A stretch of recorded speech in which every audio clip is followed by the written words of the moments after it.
Hi viewers, నమస్కారం. నేను మీ సిరి. Welcome back to నిన్ను కోరి. ఈరోజు కథ ప్రేమ పగల రణరంగం. మీ మనసుకు నచ్చే అత్యంత అద్భుతమైన కథ. కథ నచ్చితే లైక్ చేయండి. ఈ కథ ఇప్పటి వరకు మీకు ఎలా అనిపించిందో మీ అభిప్రాయాన్ని తప్పకుండా కామెంట్ చేయండి. ఇక కథలోకి వెళ్తే, ప్రీషాని వెనుక సీట్లో కూర్చోబెట్టి తనకి ఇరువైపులా ఇద్దరు వ్యక్తులు కూర్చోగా శేషు డ్రైవింగ్ సీట్లో కూర్చాడు. పని పూర్తయింది బాయ్ అంటూ కార్ స్టార్ట్ చేయగా దేవ దీర్ఘంగా నిట్టూర్చి సీట్లో వెనక్కి వాలి కళ్ళు మూసుకున్నాడు. మరోవైపు ప్రీషా ఇంట్లో రోజు 7:30 గంటల్లోపు ఇంటికొచ్చే ప్రీషా ఈరోజు 10 రాకపోయేసరికి ఇంట్లో వాళ్లలో ఆందోళన నెలకొంది. నార్మల్గా ఎంత లేట్ అయినా ముందుగా ఫోన్ చేసి ఇన్ఫర్మేషన్ ఇస్తుంది ప్రీషా. అలాంటిది ఈ రాత్రి ఇంత లేట్ అయినా ఎలాంటి ఇన్ఫర్మేషన్ ఇవ్వకపోవడం, పైగా తన ఫోన్ స్విచ్ ఆఫ్ రావడం వాళ్ళ గుండెల్లో తీవ్ర భయాన్ని రేకెత్తించింది. సుమిత్ర గుమ్మం దగ్గర నిలబడి అటూ ఇటూ తిరుగుతూ బయటికి చూస్తూ ఉంది. సత్యమూర్తి కంటిన్యూగా వాల్ క్లాక్ వైపు చూస్తూనే ఉన్నారు. అన్వి, ఇంకోసారి ఫోన్ చేయమ్మా. అన్వి మళ్ళీ కాల్ చేసింది. స్విచ్ ఆఫ్ లేదా అందుబాటులో లేదని వినిపించింది. అప్పటికే ప్రీషా ఫోన్ని స్విచ్ ఆఫ్ చేసి బయటికి విసిరేశారు దేవా మనుషులు, ఏ క్లూ దొరకకూడదు అని.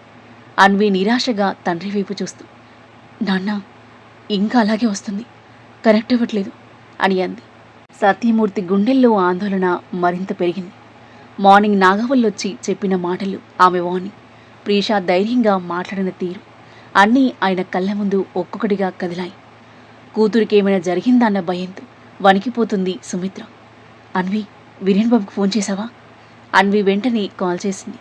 బెడ్పై పడుకుని ఫోన్ చూస్తున్న వీరేన్ అన్వి నెంబర్ నుండి కాల్ వచ్చేసరికి టక్కున లిఫ్ట్ చేశాడు. హలో వీరేన్, అక్క ఇంకా ఇంటికి రాలేదు, ఆఫీస్లో ఉందా అని అడిగింది కంగారుగా. వీరేన్ దిగ్గులను లేచి కూర్చుంటూ, ఏంటి ఇంకా ఇంటికి రాలేదా? వర్క్ ఉందని ఆగిపోయిందన్వి. నేను తనిష్క వచ్చేశాం. తనిష్కకి హెల్త్ అప్సెట్ అయిందని. ఫోన్ కూడా కనెక్ట్ అవ్వట్లేదు. మాకు భయంగా ఉంది. అక్కెక్కడుందో ఎలా ఉందో. అన్వికి దుఃఖం ముంచుకొచ్చింది. అన్వి, భయపడకు, ఏం కాదు. ఫోన్ ఆఫ్ అయి ఉంటుంది. నేను ఆఫీస్కి కాల్ చేసి కనుక్కుంటాను అని కాల్ కట్ చేసి వెంటనే ఆఫీస్కి కాల్ చేశాడు వీరేన్. ప్రీషా అరగంట క్రితమే వెళ్ళిపోయిందని చెప్పడంతో మళ్ళీ అన్వికి కాల్ చేశాడు. అరగంట అవుతుందట స్టార్ట్ అయ్యి, వచ్చేస్తూ ఉంటుంది, don't worry. Okay. Anvi phone పెట్టేసి తన వైపే టెన్షన్గా చూస్తున్న అమ్మా నాన్న వైపు చూసి, ఆయన తనిష్కకి హెల్త్ బాగోలేక ముందే ఆఫీస్ నుండి వెళ్ళిపోయారట. అక్క స్టార్ట్ అయ్యి అరగంట అవుతుందట అని చెప్పింది. అరగంట అయినా ఈ పాటికి వచ్చేయాలి అని అంటూ సుమిత్ర గోడకున్న దుర్గమ్మ పటం వైపు చేతులు జోడించింది. అమ్మ దుర్గమ్మ, నా బిడ్డను క్షేమంగా నా దగ్గర చేర్చు. ఆమె కళ్ళలో కన్నీళ్లు ఆగడం లేదు. ఇలా ఎప్పుడూ జరగలేదు, ఈరోజు జరిగింది. నా మనసెందుకో కీడు శంకిస్తుంది. ఏమండి, ఇంకా ఆలస్యం చేయకూడదు, మనం వెంటనే పోలీస్ స్టేషన్కి వెళ్దాం. సుమిత్ర మాటలేవి సత్యమూర్తి చెవులకు వినిపించట్లేదు. వీల్చైర్ హ్యాండిల్పై ఉన్న ఆయన చేతులు వణుకుతున్నాయి. ఈరోజు మొదటిసారి కాళ్ళు లేని ఆయన నిస్సహాయతకు ఆయనకు మోయలేని బాధగా అనిపించింది. కూతురికి ఏమైనా జరిగిందేమోన్న భయం ఆయన్ని పట్టి పీడిస్తూ ఉంది. సుమిత్ర, అన్వి ఇద్దరు పోలీస్ స్టేషన్కి వెళ్ళడానికి సిద్ధమవుతుండగా దఢామని పెద్ద శబ్దం వినిపించింది. ఇద్దరూ ఒక్కసారిగా వెనక్కి తిరిగి చూశారు. వీల్చైర్ పక్కకి ఒరిగిపోయింది. సత్యమూర్తి నేలపై పడిపోయి ఛాతిని చేత్తో గట్టిగా పట్టుకుని ఊపిరి పీల్చుకోవడానికి ఇబ్బంది పడుతున్నారు. ఏమండి, నానా! ఇద్దరూ గట్టిగా అరుస్తూ ఆయన దగ్గరికి పరిగెత్తారు. నాన్న, ఏమైంది? ప్లీజ్ కళ్ళు తెరవండి. అన్వి ఆయన లేపడానికి ప్రయత్నించింది, కానీ సాధ్యపడలేదు. సుమిత్ర దిగ్భ్రాంతితో ఏడుస్తూ, ఏమైందండి, మాట్లాడండి అని వణుకుతున్న చేతులతో ఆయన ఛాతిని నిమరసాగింది. అమ్మా, నాన్నను వెంటనే హాస్పిటల్కి తీసుకెళ్ళాలి, నేను వెళ్ళి ఎవరైనా తీసుకొస్తాను అని చెప్పి పరిగెత్తుకుంటూ బయటికి వెళ్ళింది అన్వి. అప్పటికి అందరూ డోర్స్ క్లోజ్ చేసుకుని పడుకున్నారు. పక్క ఇంటి డోర్ తట్టింది. అంకుల్, డోర్ తీయండి, మా నాన్నకు హార్ట్అటాక్ వచ్చింది, ప్లీజ్ హెల్ప్ చేయండి. ఆ వ్యక్తి డోర్ ఓపెన్ చేశాడు. ఏమైందమ్మా, ఇంత రాత్రి ఎందుకు తలుపులు కొడుతున్నావు? అన్వి ఏడుస్తూనే పరిస్థితి వివరించింది. ఉదయం మీ ఇంటికి ఎవరొచ్చారో చూసాం. గుండాలతో సంబంధాలు పెట్టుకుంటే ఇలాగే జరుగుతుంది. మీకు సహాయం చేస్తే మేము ఇబ్బందులు పడతాం అని చెప్పి ఆమె మొహం మీదే డోర్ క్లోజ్ చేశాడు. ఆ మాటలు అన్వి గుండెను మరింత గాయపరిచాయి. మరో 3 ఇళ్లలో హెల్ప్ అడిగినా ఎవరూ హెల్ప్ చేయడానికి ముందుకు రాలేదు. దిక్కు తోచని స్థితిలో ఉన్న అన్వి ఎదురుగా ఒకతని కారు వస్తుండడంతో అడ్డుగా వెళ్ళింది. ఆయన ఆపి, అమ్మ అన్విష, ఏమైంది అని అడిగాడు. నాన్నకి హార్ట్ అటాక్ వచ్చింది అంకుల్, హాస్పిటల్కి తీసుకెళ్ళాలి, ప్లీజ్ హెల్ప్ చేయండి. ఆయన క్షణం కూడా ఆలస్యం చేయలేదు. వెంటనే సత్యమూర్తిని కారులో ఎక్కించి హాస్పిటల్కి తీసుకెళ్లాడు. అప్పటికే ప్రీషా గురించి బాధలో భయంలో ఉన్న సుమిత్ర అన్విలను సత్యమూర్తి పరిస్థితి మరింత కుదిపేసింది. మరోవైపు ప్రీషాతో విల్లాకు చేరుకున్నారు దేవ వాళ్ళు. దేవ ఒక్కసారి కూడా వెనక్కి తిరిగి ప్రీషా వైపు చూడలేదు. గుమ్మం దగ్గరే కాలు గాలిన పిల్ల తిరుగుతున్న నాగవల్లి దేవా కార్ రాగానే రిలీఫ్గా బ్రీత్ తీసుకుంటూ పరుగులాంటి నడకతో వేగంగా అతని దగ్గరికి వెళ్ళింది. దేవా కార్ దిగగా అతని హత్తుకొని వదిలి, బ్రతికించావు దేవా, నీ మీద పెట్టుకున్న నమ్మకాన్ని నిలబెట్టుకున్నావు. విధ్వంసి విషయం తెలిసి చాలా సంతోషపడతాడు అని అంది. దేవ వెనక ఉన్న కారు వైపు ఒకసారి చూసి చిన్నగా నెట్టూచి ఆమె వైపు తిరిగి, నా పని పూర్తయింది, ఇక ఆమె బాధ్యత మీదే అని చెప్పి అక్కడి నుంచి వెనక్కి తిరిగాడు. దేవా, ఆ అమ్మాయిని లోపలికి తీసుకురావా వెంటనే అంది నాగవల్లి. దేవ ఆగాడు, కానీ వెనక్కి తిరగలేదు. ఆమెను ఇక్కడ తీసుకురావడమే నా పని, ఆమెను ఎత్తుకుని లోపలికి తీసుకెళ్లడం నా పని కాదు. అతని స్వరం ఎప్పటిలాగే నిశ్చలంగా ఉంది. అమ్మ అసహనంగా అతని వైపు చూసింది. ఆడవాళ్ళంటే ఎందుకు దూరం ఉంటావు నువ్వు? అసలు నీ సమస్య ఏంటో నాకు ఇప్పటికీ అర్థం కాదు. దేవ ఎలాంటి సమాధానం చెప్పకుండా అక్కడి నుండి నడుచుకుంటూ వెళ్ళిపోయాడు. వెళ్తున్న అతని వైపు చూసి నిట్టూర్పు వదిలి శేషు వైపు చూసి, ఆ అమ్మాయిని చాలా జాగ్రత్తగా లోపలికి తీసుకెళ్ళు, ఆమెకు చిన్న గీత కూడా పడకూడదు, లేదంటే విధ్వంస్ బాబు ఎలా స్పందిస్తాడో నీకు బాగా తెలుసు అని హెచ్చరించింది. సరే అమ్మా అని చెప్పి జాగ్రత్తగా ప్రీషాను చేతుల్లో ఎత్తుకున్నాడు శేషు. ఎత్తుకుంటున్న క్రమంలో ఆమె దుపట్టా రక్తం చిందుతున్న చేయిని కప్పేసింది. ఆమె డ్రెస్ బ్రౌన్ కలర్ కావడంతో డ్రెస్ దుపట్టాకి అంటుకున్న బ్లడ్ ఏమీ కనిపించలేదు శేషుకి. ఎత్తుకుని మెల్లిగా గెస్ట్ రూమ్ వైపు తీసుకెళ్తున్నాడు. అటు కాదు, ఇటు తీసుకురా అంది నాగవల్లి. శేషు వెంటనే దారి మార్చి అమ్మ చూపించిన వైపు మెట్లెక్కుతూ ఉన్నాడు. అదే టైంలో పై ఫ్లోర్ నుండి మిత్ర కిందకొస్తున్నాడు. శేషు చేతుల్లో ఉన్న అమ్మాయిని చూసి ఒక్కసారిగా ఆగిపోయాడు. శేషు ఒక అమ్మాయిని తీసుకుని ఎక్కడికి వెళ్తున్నాడు? అమ్మ కూడా వాళ్ళతో పాటు ఉండడం అతని అనుమానాన్ని మరింత పెంచింది. విధ్వంస్ బాయ్ గదివైపు తీసుకెళ్తున్నారంటే అమ్మాయి ఈరోజు సంబంధం మాట్లాడడానికి వెళ్ళిన అమ్మాయి ఈ అమ్మాయినా అని అనుకుంటూ క్యూరియాసిటీతో కాస్త ముందుకొచ్చి ఆ అమ్మాయి మొహాన్ని చూడ్డానికి ప్రయత్నించాడు. మొహం చూడగానే అతని కళ్ళు ఒక్కసారిగా పెద్దవయ్యాయి. ఈమె మాల్లో చూసిన అమ్మాయి. ఓ గాడ్, అంటే విధ్వంస్ బాయ్ కోసం అమ్మ సంబంధం పడడానికి వెళ్ళిన అమ్మాయి ఏమేనా? షాక్ అయిపోయాడు మిత్ర. కానీ ఈమె స్పృహ తప్పెందుకుంది? ఇక్కడికి ఎలా వచ్చింది? ఏదో తప్పు జరిగింది. ఎన్నో సందేహాలు అతని మైండ్లో చెలరేగుతుంటే ఎవరూ తనని గమనించకుండా సైలెంట్గా వాళ్ళ వెనక్కి వెళ్ళాడు. శేషు డోర్ ఓపెన్ చేసి ప్రీషాని బెడ్ మీద చాలా జాగ్రత్తగా పడుకోబెట్టాడు. శేషుతో పాటు నాగవల్లి మాత్రమే ఉంది. శేషు బయటికి వెళ్ళగానే నాగవల్లి నెమ్మదిగా ప్రీషా దగ్గరకొచ్చింది. కొన్ని క్షణాలు ఆమెను తదేకంగా చూస్తూ నిలబడిపోయిన ఆమె ప్రీషా చెంపని మెల్లగా తడిమి, నీ అందం మీద నీకు చాలా గర్వం కదా అంది వ్యంగ్యంగా నవ్వుతూ. రౌడీ ఇంటి కోడలుగా నేను రాను అని, మా ఇంటికి గౌరవం లేదు అని నా మొహం మీద చెప్పావు కదా, ఇప్పుడు చూడు నువ్వు చివరికి ఎక్కడికొచ్చావు అని రగిలిపోతూ గది మొత్తం ఒకసారి చూసి, ఇదే ఆ రౌడీల ఇల్లు, ఇప్పటి నుంచి ఈ గదే నీ ప్రపంచం, ఈ ఇంటి గడప దాటి బయటికి వెళ్ళడం అంత సులభం కాదు అని అంటూ కళ్ళలో నిప్పులు చిమ్ముతూ ప్రీషా మొహం మీదకు వంగి, నా కొడుకు నిన్ను పిచ్చిగా కోరుకుంటున్నాడు, వాడిని నిన్ను వదిలిపెట్టడు, ఇక నుంచి నువ్వు వాడి జీవితంలోని బందీ అవుతావు అని చెప్పి సంతృప్తిగా గర్వంగా నవ్వుకుంటూ గది బయటికి వెళ్ళిపోయింది. డోర్ క్లోజ్ అయిన సౌండ్ వినిపించగానే కర్టెన్ వెనుక దాక్కున్న మిత్ర మెల్లిగా బయటకొచ్చాడు. బెడ్ మీద స్పృహ లేకుండా పడుకున్న ప్రీషాను చూసి అతను పూర్తిగా అయోమయంలో పడిపోయాడు. అసలేమవుతుంది? ఈ విషయం బాయ్కి తెలుసా, లేదా తెలిసే తీసుకొచ్చాడా? అతని మనసు ప్రశ్నలతో నిండిపోయింది. వెంటనే నిజం తెలుసుకోవాలని నిర్ణయించుకుని దేవ గదివైపు వేగంగా నడిచాడు. రూమ్ డోర్ ఓపెన్ చేసి లోపల అడుగుపెట్టాడు. రూమ్లో దేవాలేడు. బాత్రూంలో నుంచి వాటర్ పడుతున్న శబ్దం వినిపిస్తుంది. స్నానం చేస్తున్నట్టున్నాడు అని అనుకుని వెయిట్ చేస్తూ ఉన్నాడు. బాయ్, ఆ అమ్మాయి నువ్వే తీసుకొచ్చావా? కానీ ఎందుకు, ఎలా? నేను అనుకుంటున్న నిజమేనా? లేక నేను ఏదైనా తప్పుగా అర్థం చేసుకుంటున్నానా? నువ్వు నన్ను పూర్తిగా గందరగోళంలో పడేశావు. గదిలో అటూ ఇటూ తిరుగుతూ తనలో తానే మాట్లాడుకుంటున్నాడు. అప్పుడే బాత్రూమ్ డోర్ ఓపెన్ అయింది. దేవా బయటకొచ్చాడు. తలస్నానం చేయడం వల్ల అతని జుట్టు నుంచి నీటి బిందువులు జారుతున్నాయి. ట్రాక్ పాయింట్ మాత్రమే వేసుకుని ఉన్నాడు. దృఢమైన శరీరాకృతి, విశాలమైన భుజాలు, ఛాతీపై ఉన్న శివుని పచ్చని బొట్టు అతని పర్సనాలిటీని మరింత ఆకర్షణీయంగా చూపిస్తున్నాయి. పచ్చబొట్టు కింద పాత బుల్లెట్ గాయం తాలూకు మార్క్ స్పష్టంగా కనిపిస్తుంది. టవల్తో జుట్టు తుడుచుకుంటూ బయటకొచ్చిన దేవ మిత్రను చూసి కనుబొమ్మలెత్తాడు.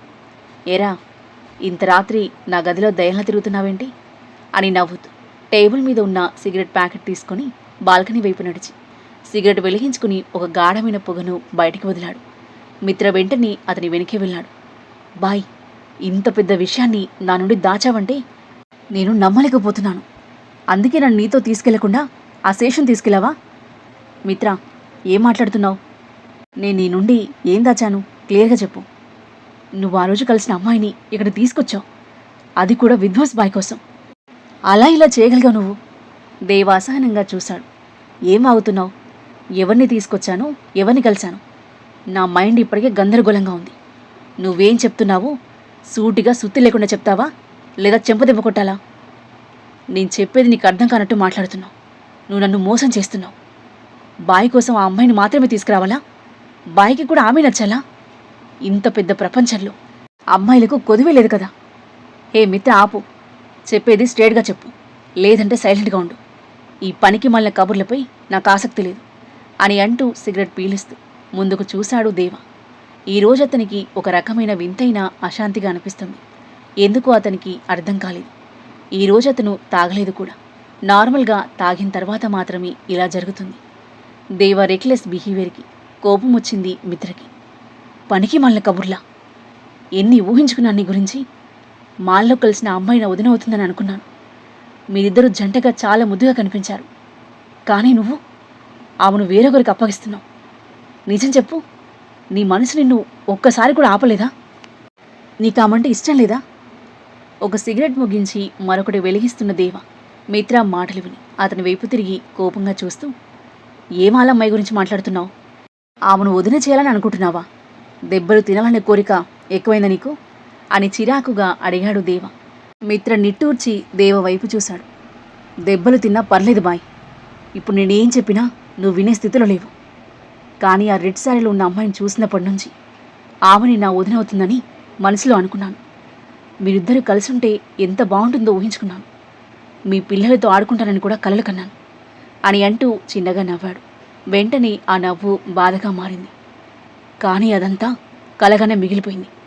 నువ్వు మాత్రం ఈ ఒంటరితనాన్ని ఎంచుకున్నావు. ఈ సిగరెట్లతోనే జీవితాన్ని కాల్ చేసుకో. నీ గన్ని పెళ్లి చేసుకో. అంత అందమైన పద్ధతైన అమ్మాయిని చూసినా మనసు కదలని మనిషిని ఆ దేవుడు కూడా మార్చలేడు అని కోపంగా చెప్పి అక్కడి నుంచి వెళ్ళిపోయాడు మిత్ర. దేవ మొదట అతని మాటలను పెద్దగా పట్టించుకోలేదు. కానీ రెడ్ శారీలో ఉన్న అమ్మాయి అనే మాట మాత్రం అతని మనసులో మళ్ళీ మళ్ళీ వినిపించింది. మాల్లో క్షణం పాటు తన కంటపడిన ప్రీషారూపం తెలియకుండానే అతని కళ్ళ ముందు మెదిలింది. అదే సమయంలో మిత్ర చెప్పిన మాటలు కూడా గుర్తొచ్చాయి. ఆమెని నా వదినవుతుందని అనుకున్నాను. ఎందుకో తెలియని అసహనం అతని మనసులో నెమ్మదిగా పెరగసాగింది. దాన్ని అణిచిపెట్టడానికి వరుసగా ఒకదాని తర్వాత ఒకటి సిగరెట్లు తాగుతూనే ఉన్నాడు.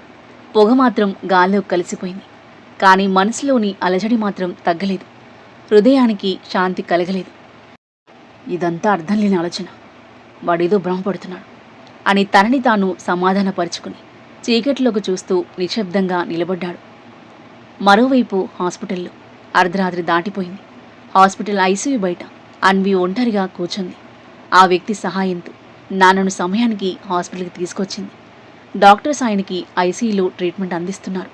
అన్వి చూపు మాత్రం ఐసీయూ డోర్స్ మీదే నిలిచిపోయింది. ఇప్పటి వరకు ప్రీషా ఉన్నంతకాలం ఆమెకు ఏ బాధ్యత తెలియదు. చిన్న విషయం నుంచి పెద్ద నిర్ణయం వరకు ప్రతి విషయంలో అక్కనే ముందుండేది. కానీ ఈ ఒక్క రాత్రిలో అన్నీ మారిపోయాయి. అక్క కనిపించకుండా పోయింది. నాన్న ఐసీయూలో ప్రాణాలతో పోరాడుతున్నారు. అమ్మ తీవ్రమైన షాక్తో స్పృహ కోల్పోయి పక్కన వార్డులో ఉంది. ఒక్కసారిగా అన్ని బాధ్యతలు అన్వి భుజాల మీద పడ్డాయి. పరిస్థితులే మనిషికి అన్ని నేర్పిస్తాయని అంటారు కదా, ఆ మాట నిజమని ఈ రాత్రి ఆమె జీవితమే నిరూపిస్తుంది. ఒకవైపు ఐసీయూలో నాన్న, మరోవైపు వార్డులో అమ్మ. వాళ్ళిద్దరి మధ్య అన్వి పూర్తిగా ఒంటరిగా మిగిలిపోయింది. ఏడ్చి ఏడ్చి అలసటతో దీనంగా చైర్లో కూర్చొని ఉండగా దూరం నుంచి వేగంగా వస్తున్న వీరేన్ కనిపించాడు. ప్రీషా వచ్చిందా లేదా కనుక్కోవడానికి ఫోన్ చేసిన వీరేన్ నాన్నకి హార్ట్ అటాక్ వచ్చి హాస్పిటల్లో ఉన్నామని అన్వి చెప్పడంతో కంగారుగా వచ్చేశాడు. అతని చూడగానే అన్వి గుండెల్లో పేరుకుపోయిన భారం ఒక్కసారిగా బయటకొచ్చింది.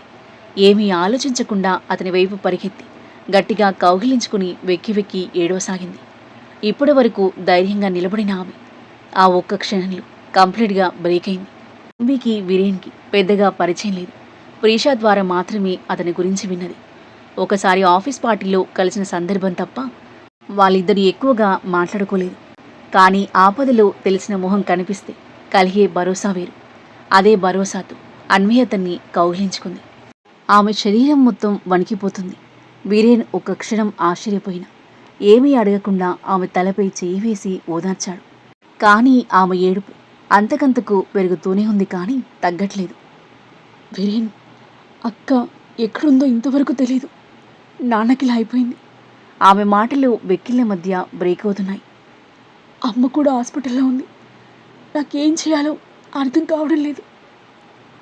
ప్రీషా ఇంతవరకు రాలేదా? వీరేన్ గుండె ఒక్కసారిగా వణికిపోయింది. మైండ్ స్తబ్దుగా మారిపోయింది. అన్వి బోరుని ఏడుస్తుంటే తేరుకొని ఆమె భుజాలు పట్టుకుని, అన్వి కూల్ డౌన్. ప్రీషా ఎక్కడికైనా వెళ్ళిందా? కాల్ ఏమి చేయలేదా? అసలేం జరిగింది? ఆంటీ అంకుల్ కండిషన్ ఎలా ఉంది? అన్వి కన్నీళ్లు తుడుచుకుంటూ చెప్పడానికి ప్రయత్నించింది. అక్క ఎక్కడుందో ఏం తెలీదు. ఫోన్ కూడా చేయలేదు. మేం ఫోన్ చేస్తే స్విచ్ ఆఫ్ వస్తుంది. అక్క గురించి టెన్షన్ పడుతూ నాన్నకి హార్ట్ అటాక్ వచ్చింది.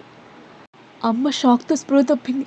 నాకు హెల్ప్ చేయడానికి కూడా ఎవరు లేరు అని చెప్పి మళ్ళీ వీరేన్ భుజంపై తలవాల్చి ఏడుస్తూ ఉంది. ఆమె పరిస్థితి చూసి వీరేన్ కళ్ళు చెమ్మగిల్లాయి. ప్రీషా ఎన్నోసార్లు అన్వి గురించి చెప్పేది. ఆమె అల్లరి, అమాయకత్వం, చిన్నపిల్లలాగా ప్రవర్తించడం గురించి నవ్వుతూ మాట్లాడేది. కానీ ఇప్పుడు అదే అమ్మాయి ఇక్కడ ఒంటరిగా ఏడుస్తూ ఉండడం చూసి అతని మనసు కదిలిపోయింది. అన్విని కుర్చీలో కూర్చోబెట్టి వాటర్ బాటిల్ అందించాడు. ముందు కొంచెం వాటర్ తాగు. నెమ్మదిగా జరిగిందంతా నాకు చెప్పు. అన్వి వాటర్ తాగి కాస్త తేరుకొని జరిగిన ప్రతిదీ వివరంగా చెప్పింది. నాగవల్లి పెళ్లి సంబంధం తీసుకుని రావడం, ప్రీషా నిరాకరించడం, నాగవల్లి బెదిరించి వెళ్ళిపోవడం గురించి చెప్పేసరికి వీరేన్ తీవ్ర దిగ్భ్రాంతి చెందాడు. తనకి ఒక సంబంధం వచ్చింది, వాళ్లే ఆమెను తీసుకెళ్లిపోయి ఉంటారనే ఆలోచనను కూడా అతను భరించలేకపోయాడు. ప్రీషా ఏమైపోతుందో అన్న భయంతో పాటు ఆమె వేరొకరి సొంతం అవబోతుందో అన్న ఆందోళన అతని ఉక్కిరిబిక్కిరి చేస్తూ మనసంతా మోయిల్ని భారంగా మారిపోయింది. గుండె అదిరిపడుతుంది. కాళ్ళు చేతులు వణుకుతున్నాయి. ప్రీషా, నువ్వెక్కడున్నావు? మనసులో అనుకుంటూ ఏం చేయాలో అర్థం కాని స్థితిలో అల్లాడిపోతూ ఏడుస్తున్న అన్వి చేయి పట్టుకుని భరోసాగా ఉన్నాడు. మరోవైపు దేవ ఆలోచనలు మిత్రా చెప్పిన మాటల చుట్టే తిరుగుతున్నాయి. అతని చేతిలోని సిగరెట్ నెమ్మదిగా కాలిపోతుంది. కానీ అతని ఆలోచనలు మాత్రం ఎక్కడికో వెళ్ళిపోయాయి. మాల్లో ఒక్క క్షణం తన కంటపడిన ప్రీషా రూపం అతని మనసులో మళ్ళీ మెదిలింది. లేదు, ఇది అసాధ్యం అని తనని తాను సమాధానపరుచుకోవడానికి ప్రయత్నించాడు. నేను తీసుకొచ్చిన అమ్మాయి ఆమెలా అవుతుంది. నాకిచ్చిన ఫోటో కూడా చూడలేదు. ఆమె ఎవరో కూడా తెలియదు. తన మనసును తానే ఒప్పించే ప్రయత్నం చేసిన ఎందుకో ఒక తెలియని అసౌకర్యం అతన్ని వదిలిపెట్టలేదు. చివరకు చిరాకుతో చేతిలోని సిగరెట్ని నేలపై విసిరేసి కాలితో బలంగా నలిపి బయటికి నడిచాడు. కారిడార్లోకి వచ్చాడు. నిశ్శబ్దం. వాల్ క్లాక్లో 1 గంట దాటింది. విల్లా మొత్తం నిద్రలో మునిగిపోయింది. విధ్వంస్ ఇంకా మత్తులో నుండి బయటికి రాలేదు. ఆ నిశ్శబ్దంలో ఎదురుగా ఉన్న ఒక గది డోర్ అతని చూపుని ఆకర్షించింది. అదే ప్రీషాను ఉంచిన గది. దేవ అడుగులు అక్కడే ఆగిపోయాయి. కొన్ని క్షణాలు డోర్ వైపే చూస్తూ నిలబడ్డాడు. నాకు దీంతో సంబంధమేంటి అని మనసు ప్రశ్నించింది. ఆమెను అక్కడ తీసుకొచ్చాను, అంతే. ఆ తర్వాత ఏం జరుగుతుందో నాకెందుకు అని తనలో తానే అనుకున్నాడు. వెంటనే వెనక్కి తిరిగి వెళ్ళడానికి ప్రయత్నించాడు. కానీ అడుగులు ముందుకు పడలేదు. ఏదో కనిపించని శక్తి అతని అదే చోట నిలబెట్టింది. కొన్ని క్షణాల తరువాత అతను తనని తానే ప్రశ్నించుకున్నాడు. ఒక్కసారి చూసి వెళ్తే ఏమవుతుంది?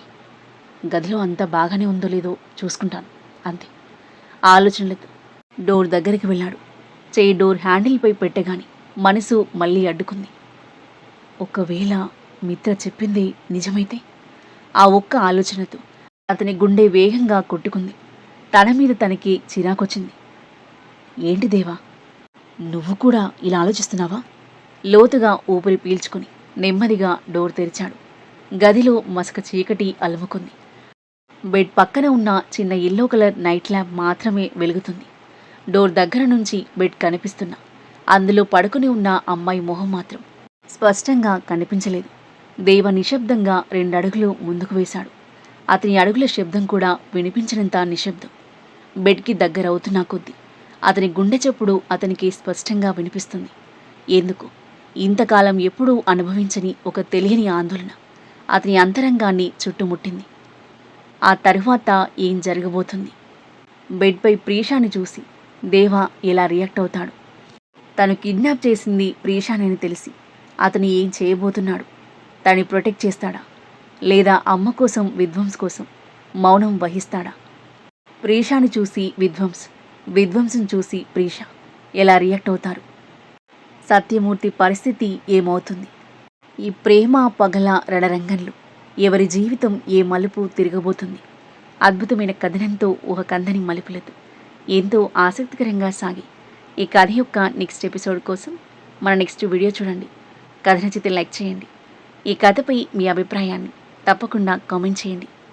ఇంకా ఇలాంటి ఇంట్రెస్టింగ్ స్టోరీస్ కోసం మన ఛానల్ని సబ్స్క్రైబ్ చేయండి. Thank you for listening.